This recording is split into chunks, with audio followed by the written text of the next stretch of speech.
for reasons not beyond our grasp. Nigeria has refused to succeed, has refused to be the nation it's supposed to be, has refused to stand up to the test of time and rightfully claim the name given to it, the giant of Africa, the most populous black nation on earth.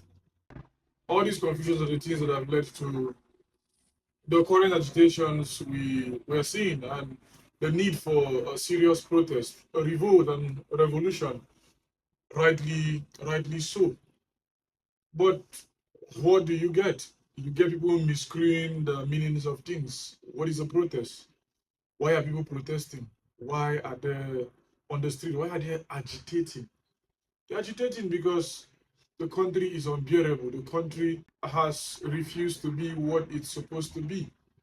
So that the cost of the living is already killing the living, it's already choking the living, it's already making life unbearable for the people. So what do they get? They have to protest. Who are they protesting against? Against men and women who are actually a minority, standing against the progress and development of the majority. It's also sad. It's also annoying and angry that this could be the case. And you see people coming out to protest against a protest that is geared towards good governance. It's something I shouldn't even be laughing at. I watch these clips and I sit down here in my little cell and I cry. I feel sad. I feel embarrassed. And at the same time, I feel motivated that as much as there is an opposition to the protest being planned, there are many people voicing out their pains and voicing out their sorrows and voicing out their anger. So this is me reaching out to as many persons out there. Don't give a resistance to anything good that seeks for good governance. And protest is one of those ways. Why we are having this negative connotation about protest is because we have not really lived. We have been like in the animal farm.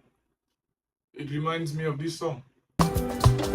Living in a country when active they shout ole. Them just they dengue they pose, but nobody knows tomorrow. And the tears of the people is only gonna bring you sorrow. Cause we're living in an animal farm, where the pigs are the leaders and the dogs are the forces. Cause we're living in an animal farm, where the pigs get drunk while the people walk like horses.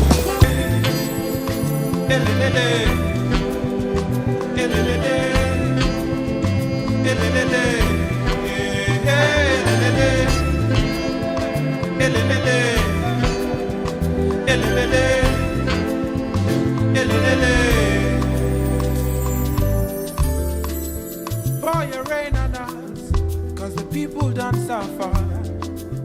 Open up the gates and send down the shower. Shower, shower, shower, shower, shower from the suffering, tears and blood. Oh Lord knows that we can't take this no more. Oh help us and fill us with your love.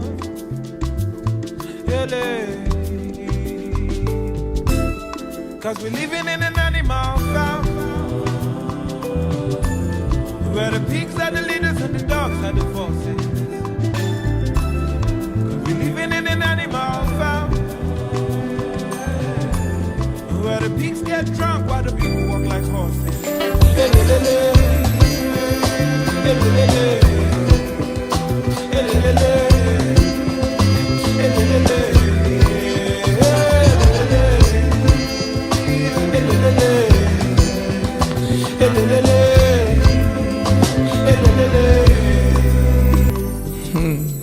There is water, but we are thirsty.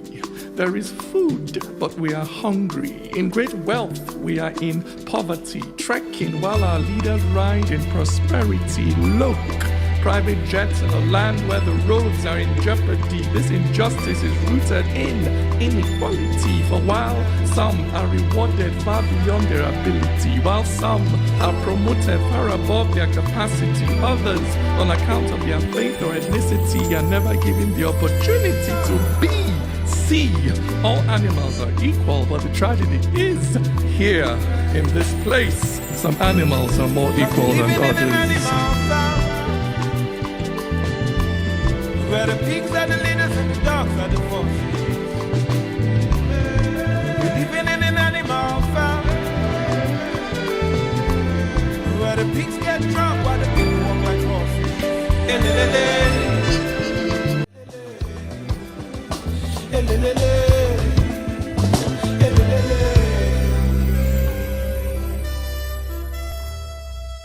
Indeed, we are living in an animal farm. You know, you hear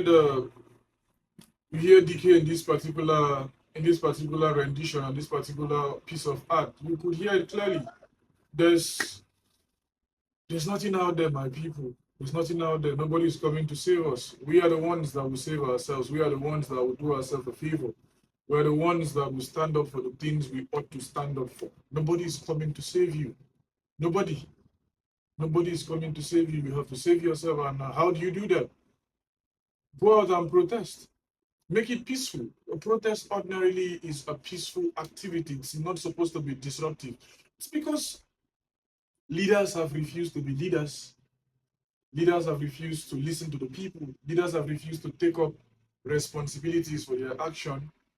That's why we're where we are. It reminds me of, Chino Achebe said the problem with Nigeria is simply and squarely a failure of leadership. The recent case in Venezuela is a pointer to ordinarily what I would have loved to see happen in Nigeria at the declaration of President Tinubu as the president of the country. It's something I would have really loved to see. People troop out to the streets and give a serious shout out that this is not what we ordered, neither is this what we want, but this is what you're giving us, as though we are shopping from Temu. But that has passed, and why that didn't also happen is because of our divides. Our divides are too many. They divide us on different lines, and they put serious divisions to us, so that we have suffered so great from tribalism than almost from any other thing as a people. We need to do better. We can do better. If we want to do better, nobody is going to force us to do better. We just have to do better, because the truth remains, the Igbos are not the problem of the country. The Yorubas are not the problems of the country. The Hausas are not solely the problem of the country. We all are failed. We all are living in familiar corruption. Our brothers and sisters, aunties and uncles, fathers and mothers are the ones ruling and governing the country. There's no two ways about that. We are not being governed by foreigners.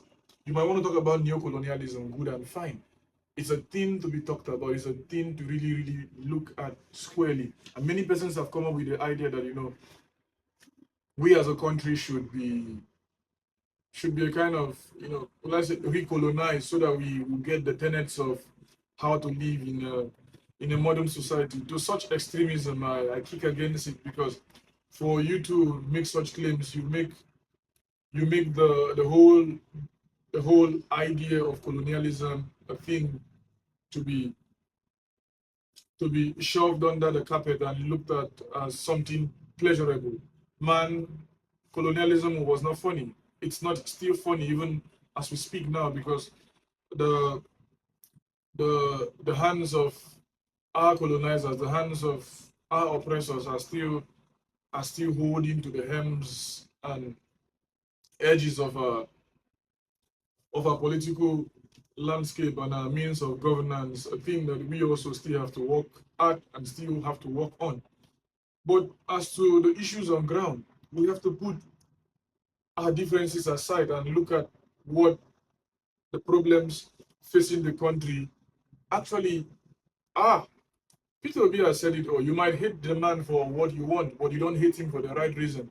Just like many persons get to hate the Catholic Church. Most persons who get to hate the Catholic Church not for the things they know about the Catholic Church, but for the things they perceive to know about the Catholic Church. So also it's what's happening with the whole saga about P2B. Many persons who hate P2B not for who he is, but for who their small minds have told them, the man is actually. And you get to see this concept and idea of denial in the face of evidence play out here clearly. I've never seen it so clearly play out in my lifetime than in cases like this. The case of P2B and his candidacy and all that. He's been talked about more than the president. The president is almost only called out when it's ordinarily the whole idea of him taking us to a town hall different from Bala Blue and the likes of that. So I, for a person, I as your brother, I as your friend, you as my sister, you as my brother, you as my father, you as my mom, if we really must see that this country go forward, we should do everything possible to see to it that the country moves forward. And how do we do that? We have to fix the politics. That is how we can do it. That's the only way to go. We have to fix the politics, not the symptoms, the real issues, And here we have our brother tell us what to do. Dike Chukwumerije and his poem, Fix the Politics. Dike says, a broken road does not understand evil. It will not maim the Fulani and let the rest of us go. The accident it will cause will take our lives, so when a vehicle somersaults, it breaks our bones. So, you can speak Nupe till your morning comes. It will not build libraries in our public schools. And when a young woman, lies dying in childbed, your fluency in a job will not save her life. For Christian or Muslim, it makes no difference when you are being driven around in an ambulance from hospital to hospital in search of oxygen.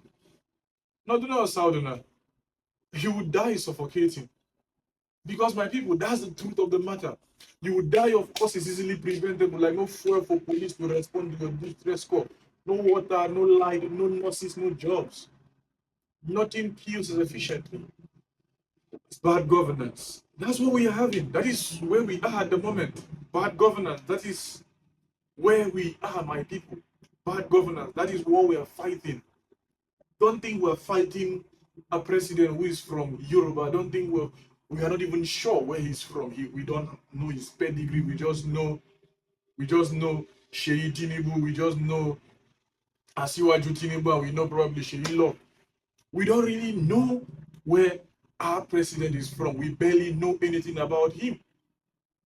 This is a man who started school 4 years before the school was founded. There's too much secrecy around his origin. There's so much dust covering his identity. Not just that. This is not an Igbo protest. Unlike what Bayo Nonuga has come out to tell us, unlike what someone like Reno Mokri has come out to tell us, we shouldn't be listening to people like this. Why would you want to listen to Reno? Why would you want to listen to Reno? I saw a recent post making the rounds on the internet about what he said. And it just leaves me sad. Reno is devoid of integrity. Reno is devoid of, his own opinions. He's just out there doing only God knows what he's doing. But I guess he's getting your attention and he's getting your traffic. I feel sad. I feel sad for him. I feel sad for as many persons who get to follow him.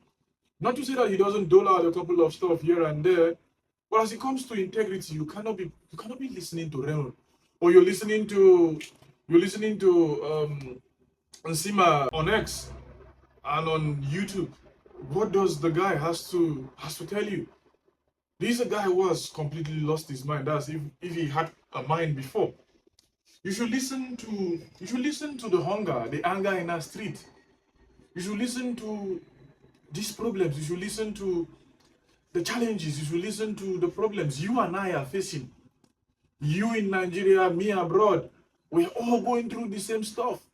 if you happen to be abroad and you happen to depend solely on your family to send funds for you, check the conversion rate. Not everybody abroad is working. Not everybody is out here probably chasing the bag. Most persons, especially those within my age bracket, most of them are out here to do research. Most of them were driven out of the country because of hardship and the likes of that. So if they had to depend on their family members back home and they need money, just imagine the stress family have to go through to convert, be it euro, be it the US dollar, be it the Canadian dollar, be it the Australian dollar, be it pounds. Just imagine the conversion rate, how much they are converting at. The country is not funny. There's nothing funny about Nigeria.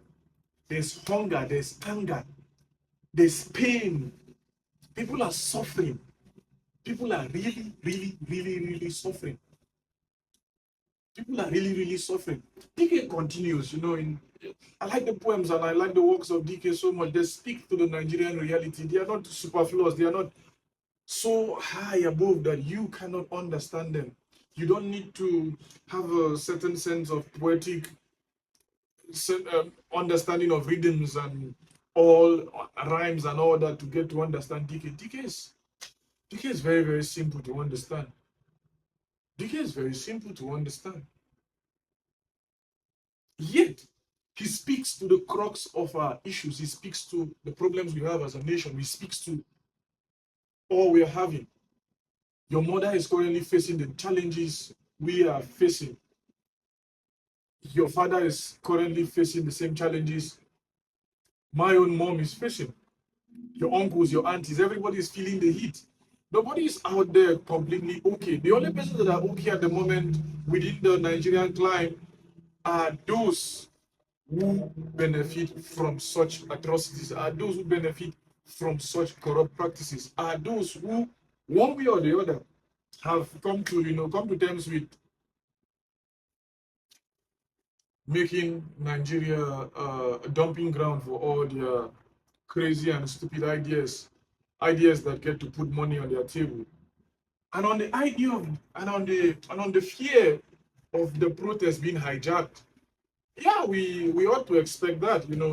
These guys will do everything. These guys will do everything possible. Will do everything possible. Everything possible to make sure it doesn't come to pass. It was Nuhu Ribadu, then in his good old days, just newly ousted out of office, giving a TED talk, who made the statement, when you fight corruption, it fights back and it fights even harder. Unfortunately, he is within the same group of people he was criticizing in the past. He's within the same cabal of the governors and senators he listed as most corrupt and most wanted back then at the beginning of the journey of EFCC. And what do we have to say about that? It's left for him and his conscience to tell him the side he ordinarily should belong and the side he is currently in. I don't know what else to say. But you cannot be fighting corruption and do that as though you are praying to God. Man, you have to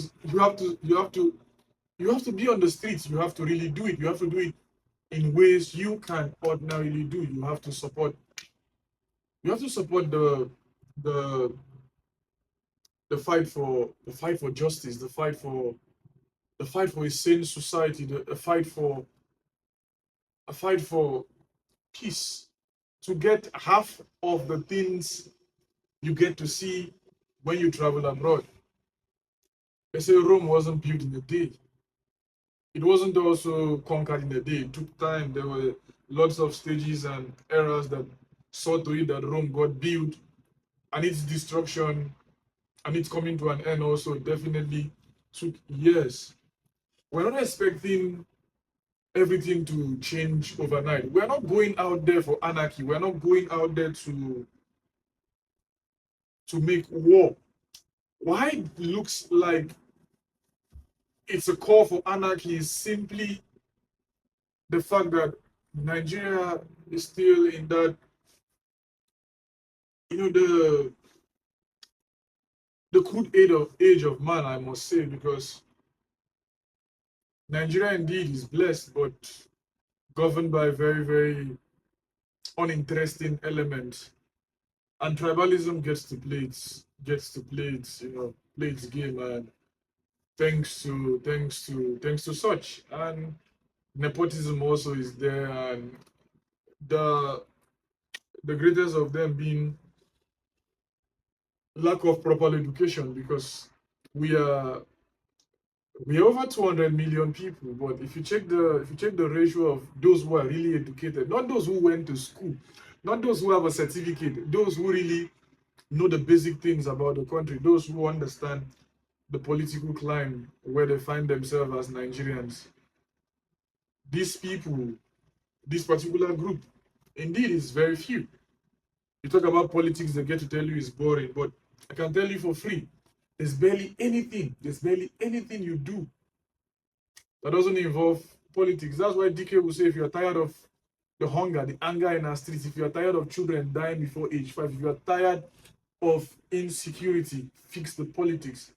If you are tired of needing a letter from a senator to get a job, if you are tired of this shame, if you are tired of seeing children hanging around as a marjorie, you can say which child will prefer to remain a marjorie or become someone better. These things are in the hands of those who run the country. Dike maintains that the farm and the seed are both in the hands of those who run the country. Because to elect is indeed to give the elected the power to decide whether security operatives can murder citizens and go away free. These things are in the hands of those who run the country. Dike maintains that the yam and the knife are in the hands of those who run the country.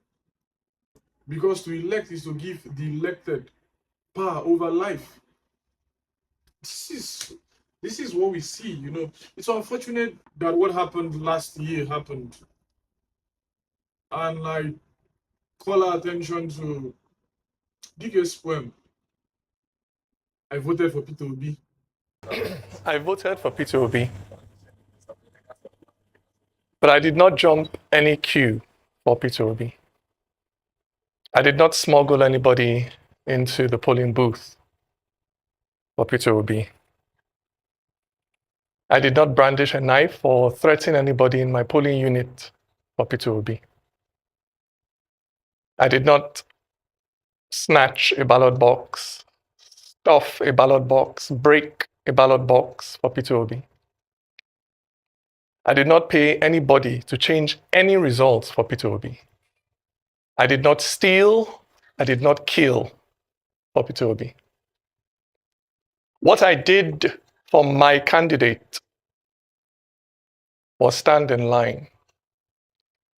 From 8 in the morning on Saturday till 8 in the morning on Sunday. And when the sun got too hot and I thought of going back home, I remembered shot to death on the train to Kaduna, and I stayed. And when the heavens opened and poured down rain, and I thought of running away to find safety, I remembered.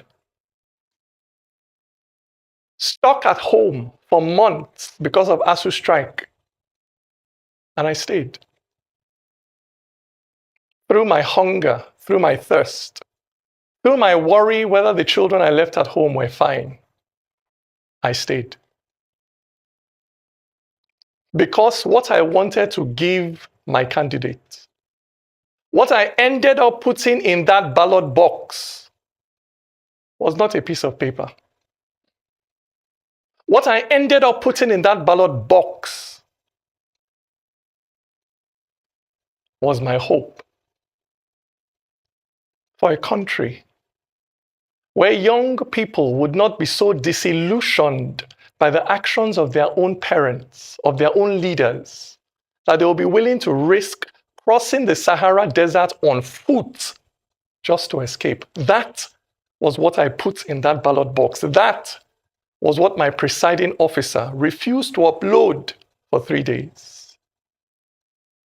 The future of that young boy who stood with me, who stood with us as we counted those votes through the night.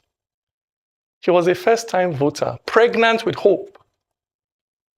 But somewhere between the polling unit and the collation center, that boy's future was waylaid by a politician that used biro to cross out his destiny, a politician that found where that boy had written hope and wrote over it hopeless.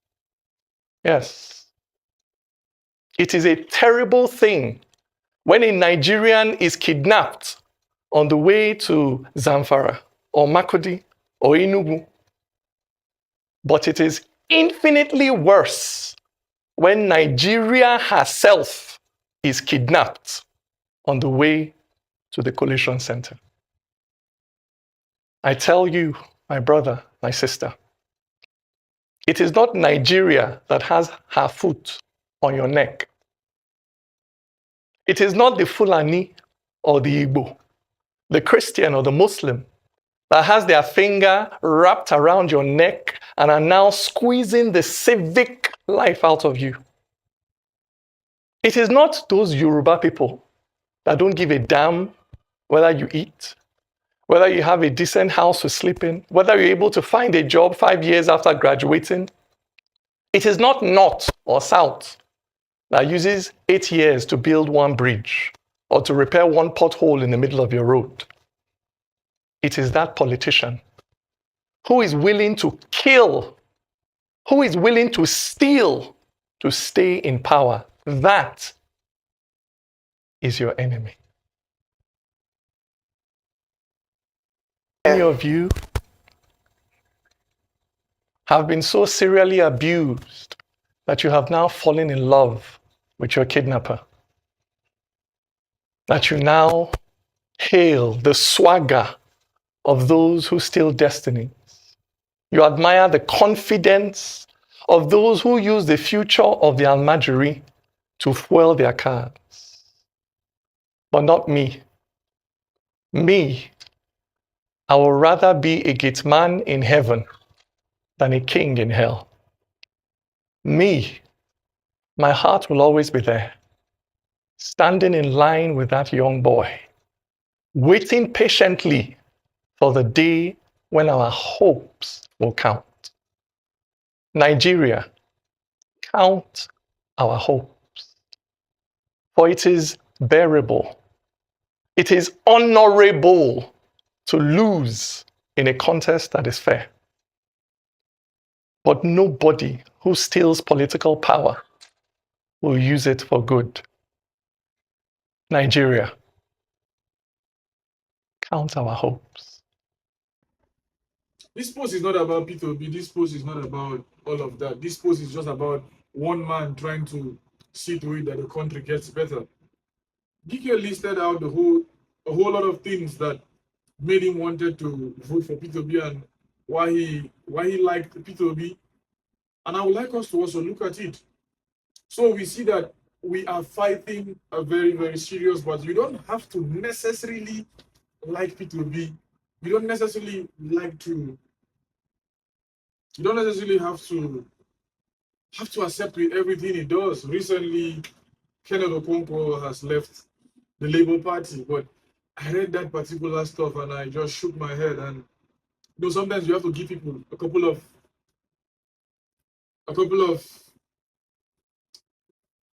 chances to see if they will get to shoot themselves on their own leg, and that's what Kenneth has done. Kenneth wrote that in the hist. He appears to be a typical Nigerian politician who wants to operate within the tenets and the way things are done at the moment. Just like Doyin Okupe just recently posted the whole idea of politics being a game of interest and all that. But Do these people really understand what politics entails, what these things ordinarily are? This is something we would have to talk about some other time. But I just want to call your attention to a couple of things. Don't look at the protest as a protest calling for the anarchy of the country. It is because we are not so educated to protest well. And the military and the law enforcement agency have been trained to brutalize the people, have been trained to come out at the people. That is why we are where we are. This is me saying, if you're a police officer, this protest is for you. If you're a soldier, you almost have no business. You have no business with the internal affair of the country. Yours is to secure the territorial boundaries and borders of the country. But we definitely will see soldiers come into play because we want to tell ourselves that we are people used to intimidation. We are people that the government always will send out there. So this is me saying, please, if you're a soldier, be patriotic. These guys out there are not there for your interest. They're there for their kids. Their kids are outside. Their kids, those within the country, are in the best of schools. Look at the case of the Kogi, the former governor of Kogi, Yaya Bello, and you could see the inflow and outflow of cash recklessly sent out and in, and the spending was stupendous. The spending had no rationale behind it, but they don't care. Where is Yaya Bello? Is he within the custody of the law enforcement agency? No. Nigeria indeed provokes the believer in me. Nigeria provokes the believer in me. Sometimes it breaks my heart. Sometimes it leaves me worried. It leaves me confused. Because we have all it takes to see that our country works. We have the human resources, we have the mineral resources, we have the natural resources, we have the land, we have the sea, we have the rivers. The Gulf is on the other side. The Bakassi Peninsula is still under contention and all that, but we have more than enough to see that things get to work. The plateau is there, the Niger Delta is there, the creeks are highly being polluted. But we'll talk about Shell one day. But today, let's face what matters. Let's come out. Let's give support for good governance. Let's speak and stand for truth. Let us do what is right, at least for once. At least for once in Nigeria. I listened to the clip by Femi Lazarus, and it sent shivers down my spine. And he said, this week, Nigeria will happen to a whole lot of persons. Funny enough, who would die? Funny enough, who would not die? It's so funny. It's not funny, but it's still funny. It's this mix that is my problem. We can do better as a people. We should do better. For him to say the things he said, for him to have come down to that level of saying, this is what is going to happen. It's a sad reality. It's a sad reality, my brothers and sisters. It's a sad reality, my fathers and my mothers and my aunties and my uncles. Nigeria can do better. Nigeria can grow. Nigeria can be successful. Nigeria can become all the things Nigeria wants to become. But first and foremost, we, as brothers and sisters, we as family members have to kick off. Somebody has to do this. But the best thing to do now is not to kick against the protest. It has taken this particular administration more than a year to look at the plight of the people, but they have paid deaf ears. We keep on hearing the whole idea of the master strategies, and I look back to Lagos. Lagos looked like a modern day dumping ground. It looks like a place where they dump trash. Forget the buildings you get to see. Flood gets to happen every year, and a whole lot of other things. That is not where Lagos should be now in the 21st century. Lagos should be above that. And again, this is not an Igbo protest. This is not an Igbo protest. This is a protest for the good of every Nigerian, from Ibira to Bekwara to Buki to Ikom to Calabar to Kalabari to the Igbos to the Yorubas to the Hausas to the Fulanis, to all people in between, forming a hyphen, forming what makes for what we have as Nigeria, and even beyond to Africa. Africa is looking at us in this generation. Nigeria must succeed.